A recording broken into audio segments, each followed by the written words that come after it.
Rahul Gandhi ji all India में 7वें number के ऐसे शख्स हैं जो पढ़े लिखे की गिनती में आते हैं। इनकी कौन आज ये देश को पूरा बर्बाद कर रहे हैं, तबाही कर दी है। तो ये कायर प्रधानमंत्री है, ये डरते हैं। देखिए, हम आपके चैनल के माध्यम से पहले तो हम अपने उत्तर प्रदेश की जनता को एक संदेश देना चाहते हैं और यही संदेश हमारा देश की जनता तक, अगर आपके चैनल की आवाज पहुंचे, उनको तक भी जाए।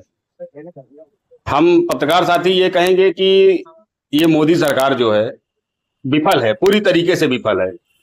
इस मोदी सरकार में ना बहन बेटी सुरक्षित है, ना नौजवान सुरक्षित है, ना किसान सुरक्षित है, ना सेना का जवान सुरक्षित है। तो सुरक्षित है कहाँ? फिर देश सुरक्षित हाथों में है कहाँ? फिर कहाँ सुरक्षा है? आप लगातार 2014 से बैठे हो, आज 2026 है, आप बैठे हो, लेकिन सुरक्षा है कहाँ भाई? पूरे प्रदेश में आए दिन दहाड़े गुंडागर्दी चल रही, कहते गुंडा मुक्त प्रदेश हो चुका है उत्तर प्रदेश। मैं तो समझता हूँ ये गुंडा युक्त प्रदेश है। आप ही के लखनऊ में ही कांड हो जा रहे हैं, जहां मुख्यमंत्री बैठते हैं उसी से 500 मीटर 1 किलोमीटर दूर ही कांड घटनाएं हो जा रही हैं। तो कहां से भय है सरकार का? कोई गुंडा मुक्त सरकार नहीं, गुंडा युक्त सरकार, ये गुंडों की सरकार है। ये खुद गुंडा है, इनके ऊपर इतने मुकदमे हैं और ये दूसरों पे आरोप लगाते हैं। ये दूसरे को गुंडा कहकर बदनाम कर दिए। असल में देखिए, गुंडा ये है, काला चश्मा लगा के चलना, स्टाइल एकदम माफिया वाला रखना, इनके लोग ऑन चैनल खुलेआम धमकी देना, क्षेत्र में अपना दबदबा बनाना, जाति सूचक शब्दों से अपमानित करना, और अपमान अगर अगला विरोध कर दिया अपमान का तो उसको वहीं मारना पीटना, उसकी हत्या तक कर देना। ये कहां से भय मुक्त और गुंडा मुक्त सरकार है? ये पूरा भय मुक्त नहीं, भय युक्त और गुंडा युक्त सरकार है भाजपा की सरकार। पूरे प्रदेश में इस समय महंगाई, बेरोजगारी, शिक्षा, स्वास्थ्य, जितनी व्यवस्थाएं हैं सब फेल है इनकी, पूरी तरीके से इनकी व्यवस्थाएं फेल है। हमारे नैनी में हमारे गठबंधन की सरकार से हमारे सांसद आदरणीय उज्जवल रमण सिंह जी हैं, जिन्होंने नैनी की जनता के लिए, नैनी के लिए लगातार लोकसभा में आवाज उठाए हैं। कंपनियों के लिए नैनी में स्वास्थ्य व्यवस्था बन जाए अच्छी, उसके लिए एम्स की मांग उठाया। हमारे एक ऐसे सांसद जो लगातार नैनी की आवाज उठा रहे, और हमारे प्रयागराज से एक भाजपा के मंत्री भी हैं, एक भाजपा के मंत्री भी हैं, बहुत चर्चित मंत्री है, बहुत बड़े मंत्री हैं। उनको आप जानते होंगे, आपके मंत्री नंद गोपाल गुप्ता नंदी जी हैं। जी। उन्होंने नैनी के लिए क्या किया भाई साहब? नैनी की जनता, प्रयागराज की जनता देख रही, कितनी फैक्ट्रियां उन्होंने औद्योगिक विकास मंत्रियों को उन्होंने डाल दिया। यहाँ पे बंद फैक्ट्री, आप ये काटन मिल से आप शुरू करिए, इससे जाइए पूरा इंडस्ट्रियल एरिया तक, देखिए कितनी कंपनी की क्या हालत है, कितनी बंद पड़े, ताले में जंग लग गए हैं, मशीनें खराब हो चुकी हैं। आप कहते हैं make in India, make in India, made in India.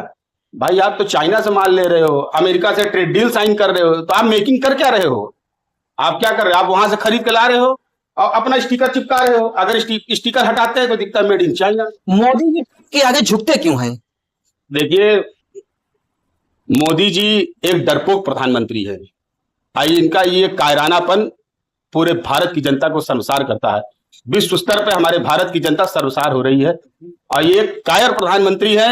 इनसे अच्छा प्रधानमंत्री तो आयरन लेडी थी, इंदिरा गांधी थी, जो अमेरिका के आगे कभी नहीं झुकी, कभी नहीं डरी। अमेरिका से कहती थी कि आपको जो करना हो कर लीजिए, हमारे काम में दखल मत दीजिए। वो हमेशा चुनौती लेने को तैयार रहती थी और इनको ईंट का जवाब पत्थर से देती थी, और दिया भी। एक बार युद्ध हुआ, पाकिस्तान अलग कर दिया, दूसरी बार क्या बांग्लादेश अलग कर दिया। तो ये कायर प्रधानमंत्री है, ये डरते हैं। आप जैसे पत्रकार भारत में जितने हैं, अगर ईमानदारी से मोदी जी से सवाल कर ले जनता के हित पर, मोदी जी के पसीना फेंक देगा, भाग जाएंगे, जिस तरह लोकसभा सदन छोड़ के भागे हैं। वो तो प्रेस कॉन्फ्रेंस करते ही नहीं।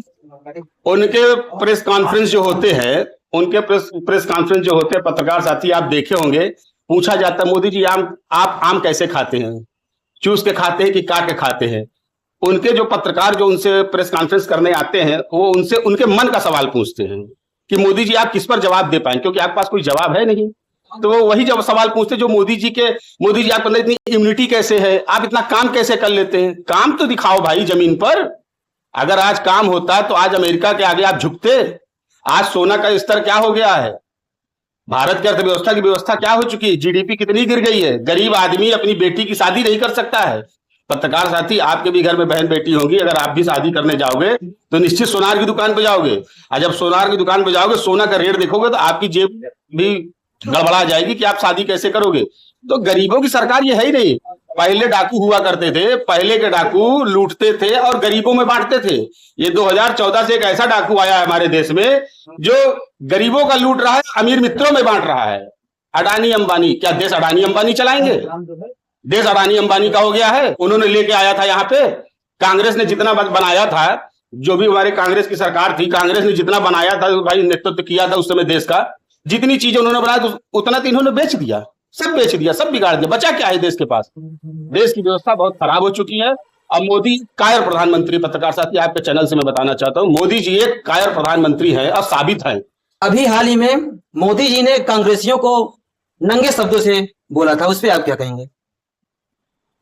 क्योंकि देश के प्रधानमंत्री हैं और हमारे भी प्रधानमंत्री हैं, इससे ज्यादा हम उनसे उम्मीद ही क्या कर सकते हैं। इसलिए कि जब भी जरूरत पड़ती है देश की जनता की, आम नागरिकों की, तो आम नागरिकों की समस्याओं से जुड़ी हुई कोई बात तो करेंगे नहीं। वो जब भी बात करेंगे तो विश्वगुरु बनने की बात करेंगे। हमारे देश में क्या समस्या है, कभी समस्याओं से रूबरू नहीं होंगे। आप लोग पत्रकार साथी हैं, आप लोगों को बधाई कि कम से कम आप लोग इस बात को उठा रहे हैं, लोगों से बीच में आकर के बातचीत कर रहे हैं, और उनसे तो कोई बातचीत करने वाला नहीं है। हर आदमी जो चाहेंगे वही बोलेंगे। तो कम से कम हम आपके हिम्मत को दाद देते हैं। आप देखिए, सनातन का ढिंढोरा पीटने वाली ये कायर सरकार, इस सरकार के उज्ज्वल में क्या है? आज संत समागम हमारे मुक्तानंद शंकराचार्य स्वामी जी, आज उनको भी परेशान किया जा रहा है, उनसे भी प्रमाण पत्र मांगा जा रहा है। अब क्या कहें, सनातन की सरकार है, भाजपा की सरकार, ये लोग सनातन का ढिंढोरा पीटते हैं। तो ये सब देश में नहीं चलने वाला है। आप सोचिएगा तानाशाही स्तर से हम सरकार चलाएंगे तो ये ज्यादा दिन की सरकार नहीं चलने वाली है। और जनता जान चुकी है, जाग चुकी है और आपको पहचान चुकी है। अब वो दिन दूर नहीं है कि प्रदेश की सरकार और देश की सरकार, केंद्र की सरकार अब जाने वाली है, और बुरिया बिस्तर इनका लगभग बन चुका है। और 27 में ये लोग कहां जाएंगे, क्या करेंगे, ये इनके वजूद पे छोड़ा जा रहा है। लेकिन रही बात कि आज ये देश को पूरा बर्बाद कर रहे हैं, तबाही कर दिए हैं, और नौजवान, किसान, बेरोजगार और किसान और ये आपकी महिलाएं, सभी हर वर्ग पीड़ित है, दुखित है। इसलिए इन लोगों का बुरिया बिस्तर बन चुका है और ये लोगों के जाने का समय आ गया। लोग बोलते हैं कि मोदी जी राहुल गांधी जी से डरते हैं। भाई क्यों नहीं डरेंगे? जो क्वालिफिकेशन राहुल गांधी जी की है वो तो इनकी है नहीं।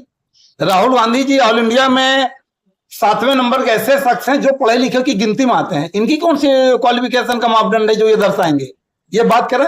बात आती है ब्रह्मचर्य की, राहुल गांधी जी तो हजारों किलोमीटर पैदल चले। ये कितना चलते हैं ये चल करके दिखला में?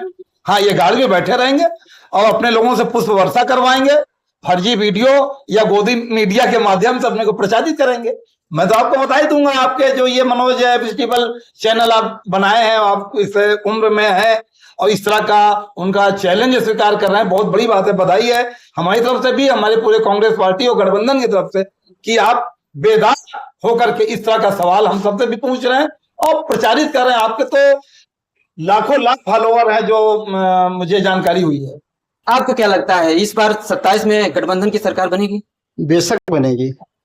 जनता जाग चुकी है, जनता पहचान चुकी है, 27 में गठबंधन की सरकार ही बनना है। राहुल गांधी जी के विषय में आपका क्या कहना है? देखा जाए तो ये योग्य प्रधानमंत्री के लायक हैं। उनका जो शिक्षा दीक्षा, रहन सहन, काम करने की शैली, दूरगामी, ये सब चीज उनके में ज्यादा दिखती है, जो मेरी समझ में है।